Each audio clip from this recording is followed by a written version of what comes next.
we're still moving really fast, and the atmosphere is just dense enough that we're feeling the most pressure. But hopefully, we're going to start feeling a little bit less heat now.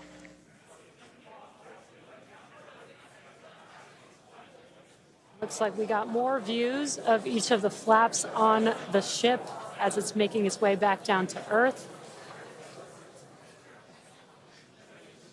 And we did pass through peak heating and still got really good views throughout that whole period. Typically, during the highest heat on the vehicle, we tend to build up a lot of plasma, and that's typically when we would lose, connection or views of the vehicle. But again, with Starlink, we were able to get some live views throughout that entire process there.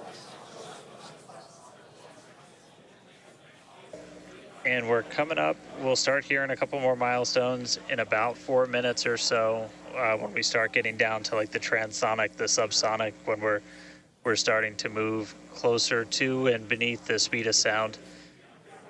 And I mean, we're getting live views, we're getting live data. We've got a couple additional tests on this one today where we left off some missing tiles again to test some additional backup layers. We also have, I don't know if we can still quite see them in this view, but you may have noticed we had some kind of silvery looking tiles on Starship as well.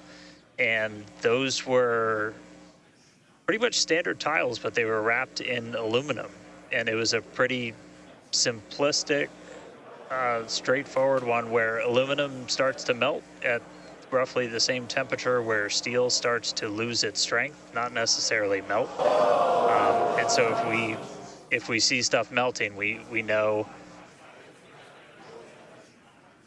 what our steel is going to be exposed to. But yeah, 59 minutes since launch, should be coming up on transonic and everything in just about 3 minutes. Now the views here, we have coverage of all 4 flaps. We can see, so for those that perhaps didn't catch a glimpse of the vehicle before liftoff, there are 2 flaps at the forward end and 2 flaps at the aft end. The larger camera view that is there on the right-hand side of your screen, that is a view of one of the aft end or the bottom end flaps. We can start to see some heat buildup and peeking through on one of the flaps there in the top left-hand corner of your screen.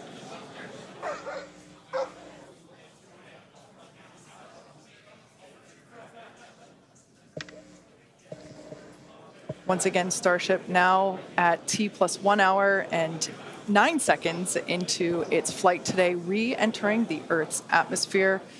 Currently about 45 kilometers above the surface of the Earth, now 44. We are targeting a soft splashdown in the Indian Ocean, about, northwest-ish of Australia. And we are attempting to, as we did on Flight 4, perform a flip maneuver as well as Starship is at maximum entry dynamic pressure, remains on a good trajectory. All right, so that is great news there.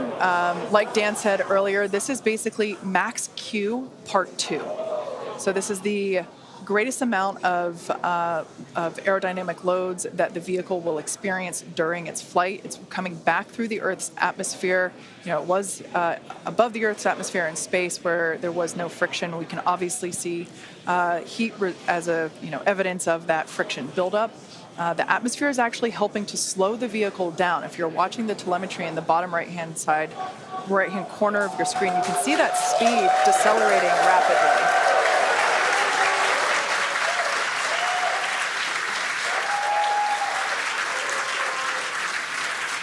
Now, the 4 flaps on the ship help steer the vehicle, and one of the main objectives for the ship today is to demonstrate controlled re-entry during this phase of flight, this re-entry phase. Yeah, and we have 6 engines on ship, but we only need 3 of them, the 3 sea-level engines. We will have that flip maneuver happen very close to touching down for splashdown. We'll do that flip maneuver, ignite those engines, slow the vehicle down immediately, and then hopefully have what we call a soft splash. what we call a soft splashdown Yeah. in the water. It's probably going to feel a little bit harder on the top of the surface of the water, but it'll look pretty gentle. Yeah, and like we said earlier, we hope to have some more views, even of that phase of the flight. So fingers crossed that we can we can bring those to you. We are hoping to splash down softer than we did last time on Flight 4. Right now, Starship continuing to make its descent back to Starship planet is Earth. at Mach 2, remains on a good trajectory. All right, great news there. That tells us that the vehicle is traveling twice the speed of sound. So we will then, the next call out that we'll hear is that it is, traveling about the speed of sound. And then we will hear a call out that that will be the call out that it is transonic. And then we will hear another call out saying that it is subsonic, meaning going slower than the speed of sound. Starship is transonic.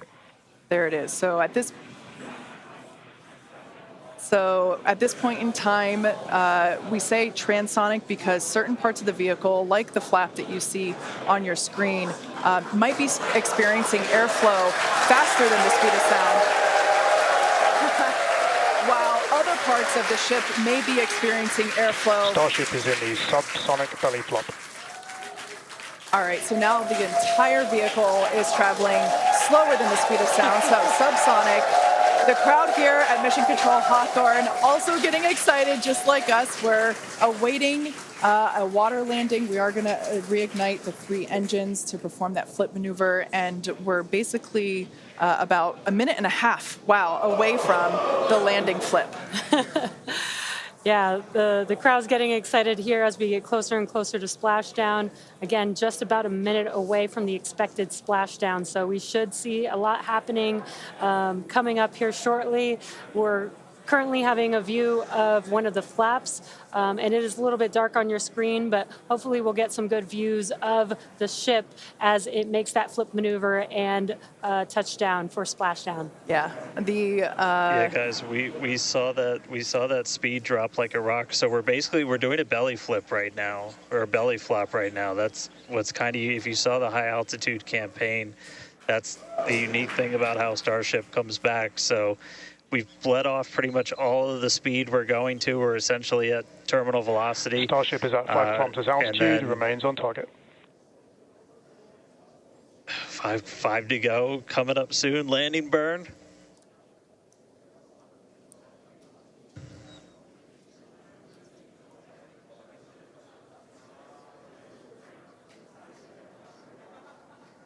Two kilometers away. Starship is on target, approaching landing burn startup. So keep an eye on the bottom right-hand side of your screen as well. That will be the indicator when the Raptor engines ignite, if we are unable to see that illumination ourselves. Landing burn startup.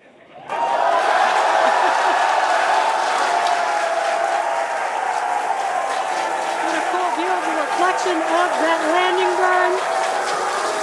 You can see the water just behind the ship.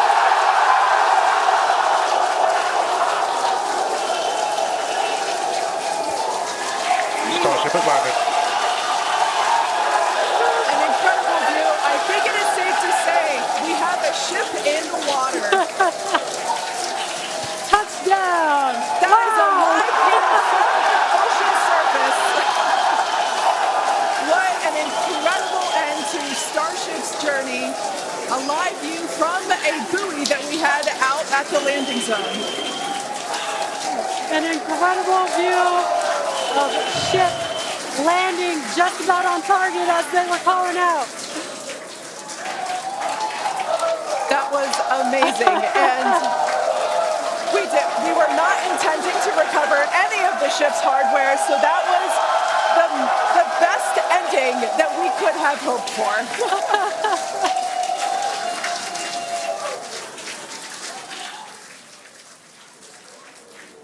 Man, I don't think we're going to be able to get a ton of extra video of the heat shield, but we hit the target. We hit the target.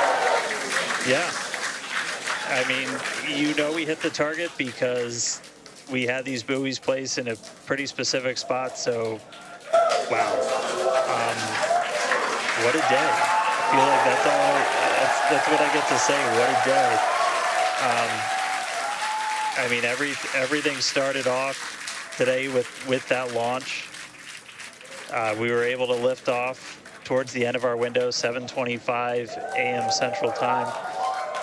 33 out of 33 Raptors in the way uphill. Successful hot stage. Booster came back. We watched it come down right behind us. Watched it get caught.